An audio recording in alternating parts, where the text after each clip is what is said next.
My fellow Americans, next week the Senate is going to vote on legislation to save Americans from the Obamacare disaster. Obamacare has wreaked havoc on American lives, and if we don't replace it, the calamity will only get worse, and I mean get worse by a lot. Here is just one story representative of so many others. Carrie Cooey and her husband are cattle ranchers. They have 6 children, and the youngest is autistic. Her family's rates under Obamacare skyrocketed, eventually costing the Cooeys 3 times more than their previous plan. They were dropped from health insurance 4 times under Obamacare.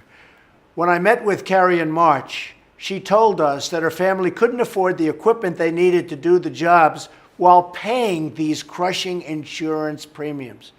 Americans like Carrie and her family desperately need relief from this terrible, terrible law. The Democratic politicians who passed Obamacare made many big promises, but they turned out to be lies, absolute, total lies. They promised Obamacare would reduce premiums by $2,500. Instead, premiums have skyrocketed by numbers that nobody can even believe, sometimes many, many thousands of dollars. They promised that if you liked your plan, you could keep your plan. Instead, millions of American families saw their plans canceled. They promised Obamacare would offer better options for American families, but in the past 2 years, half the insurance companies have pulled out and left the individual market. And today, Americans in 1/3 of all counties have only one insurer to choose from on the exchanges, and they probably will shortly have no insurers at all. The Senate health care bill stops the Obamacare disaster, expands choice, and drives down costs. And I want to tell you, the Republican senators are working very hard to get something that's going to be really, really good. The opposite of the big lie, which was Obamacare. The bill would reduce premiums by 30% or more by 2020. It allows states freedom to escape even more of Obamacare's rules and create innovative health care solutions for their citizens. In other words, we'll be taking something away from the federal government and getting it back to the states who can better provide and who know better what to do. It provides generous funding for people with expensive health conditions, which will lower premiums in the individual market.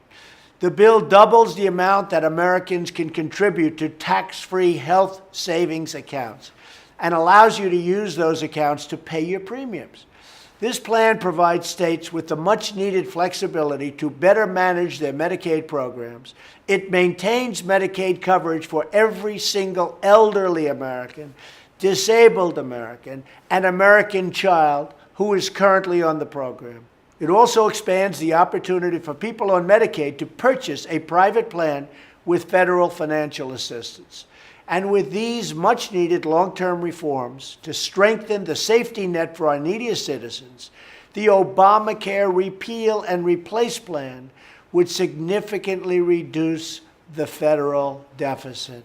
So it would be good for the federal government. It'll cost you less money by a lot, and it'll be a much better plan. You can't do better than that. When I ran for president, I made a commitment to the American people to repeal and replace Obamacare.